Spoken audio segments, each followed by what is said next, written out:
নির্বাচনের ঘোষণা দিয়েছি, কারণ আমরা জানি পুরাতন রাজনৈতিক বন্দোবস্ত দিয়ে এই বাংলার মানুষের আশা আকাঙ্ক্ষার প্রতিফলন ঘটবে না।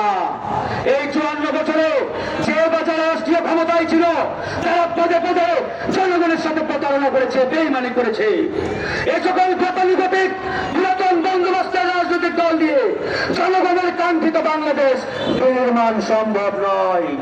জনগণের আকাঙ্ক্ষিত বাংলাদেশ বিনির্মাণ, জনগণের কাঙ্ক্ষিত বাংলাদেশ বিনির্মাণ একমাত্র তারুণ্যের রাজনৈতিক দল গণ অধিকার পরিষদের মাধ্যমেই সম্ভব।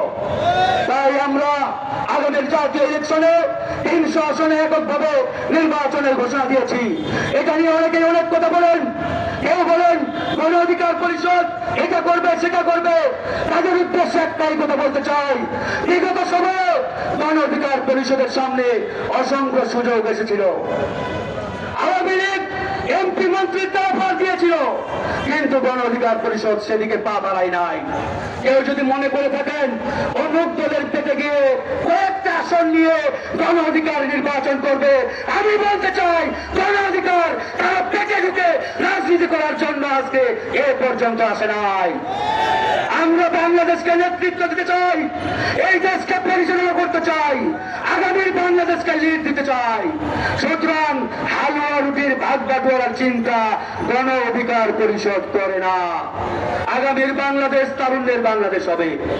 মনে রাখবেন, কেউ যদি মনে করে থাকেন এমপির ছেলে এমপি হবে, মন্ত্রীর ছেলে মন্ত্রী হবে, ওই জামানা বাংলাদেশ থেকে আমরা উৎখাত করে দিয়েছি।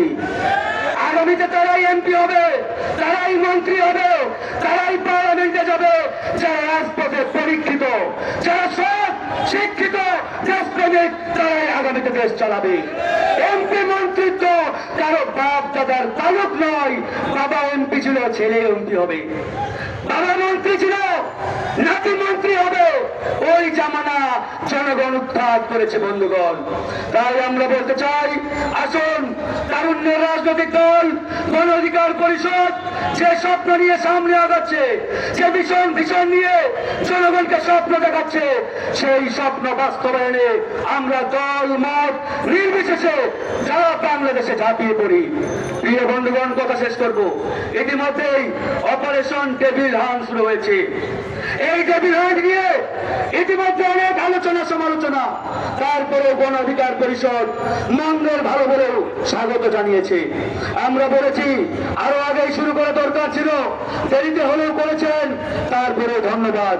কিন্তু মনে রাখতে হবে, এই টেবিল হান্ট শুধুমাত্র আওয়ামী সন্ত্রাসীদের গ্রেপ্তারের মধ্যেই সীমাবদ্ধ থাকলে হবে না। একই সাথে যারা চাঁদাবাজ, টেন্ডারবাজ, দখল বাণিজ্যের সাথে জড়িত, সেই দখলকারীদেরও এই টেবিল হান্টের আওতায় নিয়ে আসতে হবে। আজকে আমরা দেখতে পাচ্ছি গার্মেন্টসে গিয়ে হুমকি দেওয়া হয়, চাঁদাবাজি করা হয়, পরিবহনে চাঁদাবাজি, অনেক জায়গায় চাঁদাবাজি। আওয়ামী সন্ত্রাসীদের গ্রেপ্তারের পরে তাদেরকে ছাড়িয়ে আনার জন্য থানায় গিয়ে পুলিশকে পর্যন্ত হুমকি দেয়। তারা কারা? তারা কারা? তারাও টেবিল, এরাও টেবিল। এদেরকেও এই অপারেশনের আওতায় নিয়ে আসেন। সে কোন দল, কোন মতের, ডাজন্ট ম্যাটার। এই বাংলাদেশে আর কোন চাঁদাবাজের জায়গা নেই, দখল ললিতের জায়গা নেই, আর কোন সন্ত্রাসবাদের জায়গা নেই। যাদের মধ্যে আওয়ামী লীগের চরিত্র পাওয়া যাবে, বৈশিষ্ট্য পাওয়া যাবে, তাদেরকে গ্রেপ্তার করতে হবে, তবেই এই অপারেশন সফল হবে। যাই হোক বন্ধুগণ, কথা এখানেই শেষ করব। একটাই কথা, একটাই আহ্বান, আসুন দল মত নির্বিশেষে আগামীর একটি সম্ভাবনাময় তারুণ্যের বাংলাদেশ বিনির্মাণে গণ অধিকার পরিষদের পাশে থাকি, গণ অধিকার পরিষদকে সমর্থন দেই, সাপোর্ট দেই। আমরা অঙ্গীকার করছি, আগামীতে গণ অধিকার পরিষদ ক্ষমতায় গেলে আপনাদের স্বপ্নের কাঙ্ক্ষিত বাংলাদেশ আপনাদেরকে উপহার দিবে ইনশাআল্লাহ। জয় হোক বাংলাদেশের, জয় হোক এদেশের মেহনতি মানুষের, জয় হোক গণ অধিকার পরিষদের। বাংলাদেশ জিন্দাবাদ, বাংলাদেশ জিন্দাবাদ।